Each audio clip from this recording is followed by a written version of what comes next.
আল্লাহ পাক এই পরীক্ষার জন্য সৃষ্টি করে নাই। আল্লাহ পাক সূরা মুলকের প্রথমে বলেন তাবারাকাল্লাযী বিয়াদিহিল মুলকু ওয়া হুয়া আলা কুল্লি শাইইন কাদির।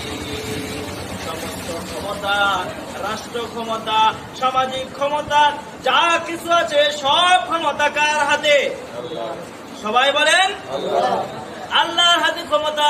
কিন্তু আমরা ওই আল্লাহর হাতে যে ক্ষমতা, ওই পরীক্ষায় উত্তীর্ণ নয়, ক্ষমতা নিজেদের বাড়িয়ে নিচ্ছি। যে যেখানে আছে সেখানে থেকে ক্ষমতা কাটাতে চাই। আমি সমাজের একটু উচ্চ শ্রেণী, সমাজের ভিতরে প্রভাব বিস্তার করতে চাই।